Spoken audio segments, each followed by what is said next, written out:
Hello, എല്ലാവർക്കും നമസ്കാരമുണ്ടേ. കഴിഞ്ഞൊരു video കണ്ടപ്പോൾ തന്നെ ചോദിച്ചു എന്നാണ് മോന് പറ്റിയത്. അപ്പോൾ അറിയാത്ത കുറേ ആൾക്കാരുണ്ട്, മനസ്സിലായി. അതെ, പിന്നെ അപ്പോൾ പറ്റിയെന്ന് വെച്ചാൽ ഓൻ ഉച്ചയ്ക്ക് ലഞ്ച് കഴിഞ്ഞിട്ട് തിരിച്ച് കോളേജിലേക്ക് വരുമ്പോൾ ബൈക്ക് പെട്ടെന്ന് മുന്നിലൊരു ബൈക്കുകാരൻ വന്നിട്ട് ഇങ്ങനെ സ്കൂട്ടി, കുറച്ച് പ്രായമുള്ള ഒരാളാണ്, ഇങ്ങനെ എന്താണ് ഒരു യൂ ടേൺ പോലെ ഇങ്ങനെ അടിക്കുമ്പോൾ ഇവന് പെട്ടെന്ന് സ്ട്രെയിറ്റിൽ അടിക്കണ്ടെന്ന് വെച്ചിട്ട് സൈഡിലേക്ക് കട്ട് ചെയ്തതാണ്. അപ്പോൾ കട്ട് ചെയ്യുമ്പോൾ കുറച്ച് ചെറിയൊരു റോഡായിരുന്നു. പെട്ടെന്നില്ല കട്ട് ചെയ്താകുമ്പോൾ സൈഡിലൊരു വാളുണ്ടായിരുന്നു, ഒരു കരിങ്കലിൻ്റെ ഒരു വാളുണ്ടായിരുന്നു റൈറ്റ് സൈഡിൽ. അപ്പോൾ ആ സൈഡിലേക്ക് സ്കിഡായി വീണിട്ട് ഈ റൈറ്റ് സൈഡിലാണ് ഇപ്പോൾ പരിക്കുള്ളത്. അതായത് കൈക്ക് ചെറിയ സ്ക്രാച്ചുണ്ട്. അതെ അതെ. പിന്നെ കാലിന് മുട്ടിന് താഴെ ഇങ്ങനെ ചെറിയ പ്രശ്നങ്ങളുണ്ട്. അപ്പോൾ അതിൻ്റെ കുറച്ച് ഓപ്പറേഷൻ കാര്യം ഇപ്പം നടന്നിട്ടുണ്ട്. അപ്പോൾ ഇന്നും കുറച്ചും കൂടി ബാക്കിയുണ്ട് അത്രേ ഹോസ്പിറ്റലിൽ കുറച്ചും കൂടി. അതെ, ഇപ്പം ഏകദേശം ഒരു മാസത്തിന് മുകളിലല്ലേ നമ്മളിവിടെ എറണാകുളത്ത്. അതെ, അതുകൊണ്ട് നമുക്ക് വീഡിയോ ഒന്നും അങ്ങനെ ചെയ്യാൻ പറ്റുന്നില്ല. പിന്നെ അന്നേരം വീഡിയോ പോയിട്ട് നമുക്ക് അങ്ങനെ ഒരു എന്താ പറയുക ചിന്തിക്കാനുള്ള ഒരു അവസ്ഥയിലേ ആയിരുന്നില്ല. അപ്പോൾ ഇപ്പം കുറച്ചിങ്ങനെ മാറ്റം വന്നു തുടങ്ങി. എന്നും ബെറ്ററായി വരുന്നുണ്ട്. പിന്നെ ഇതിൽ ശരിക്കും കാലിലും കൈക്കോന്ന് പറ്റിയെന്ന് പറഞ്ഞില്ല. അതേപോലെ തന്നെ അന്ന് ശരിക്കും പറഞ്ഞാൽ ഇവൻ ഹെൽമെറ്റ് ഇട്ടതുകൊണ്ടാണ് കൂടുതലൊന്നും പറ്റാണ്ടെന്ന് ശരിക്കും പറഞ്ഞാൽ. ഒന്നാമത് കോളേജിലേക്ക് ഭയങ്കര സ്ട്രിക്റ്റ് ആണ്. അതെ, കോളേജിന്റെ ഉള്ളിൽ ഗേറ്റിന്റെ ഉള്ളിലേക്ക് വണ്ടി കയറ്റി വണ്ടിക്ക് തന്നെ ഹെൽമെറ്റ് ഉണ്ടായിരിക്കണം. അതൊരു നല്ല കാര്യമായി.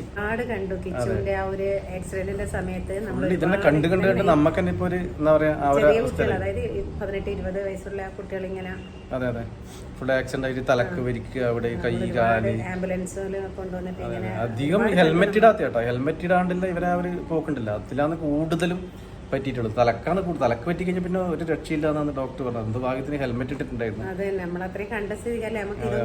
വീട്ടിൽ നിന്ന് നമ്മളിപ്പം പിന്നെ ഹെൽമെറ്റ് എടുത്തിട്ട് പോടാന്ന് പറയുമ്പോൾ ചിലപ്പോൾ എടുക്കാണ്ട് തന്നെ ഇവര് ചിലപ്പോൾ കടയിൽ പോയി ഇല്ല അവിടെ വരെയല്ലേ എന്നിട്ട് ഇതെപ്പോൾ സംഭവിക്കുമെന്ന് പറയാൻ പറ്റില്ല. അപ്പോൾ ഹെൽമെറ്റ് എല്ലാവരും ഇടും കേട്ടോ.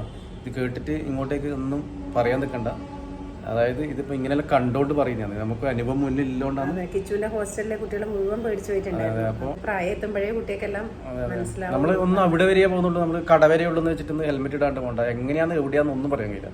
അതാണ് എടുത്തെടുത്ത് പറയുന്നട്ടാ.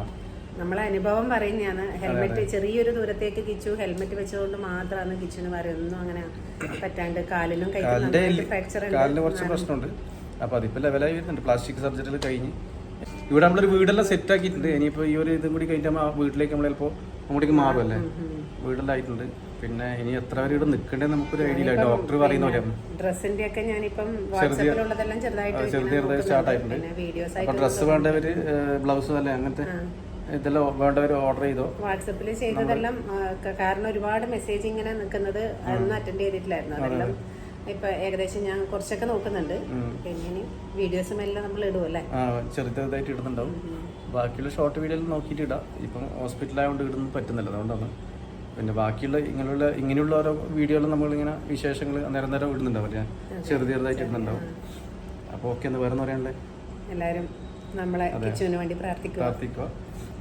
വേഗം തന്നെ നമ്മൾ ശക്തമായിട്ട് ബാക്കിയുള്ള കോമഡി വീഡിയോകളിൽ ചെയ്യുന്നുണ്ടാവും വരുന്നതാണ് കേട്ടോ. അപ്പോൾ ഓക്കെ, എല്ലാവരും പ്രാർത്ഥിക്കുക. ഓക്കെ, ശരി.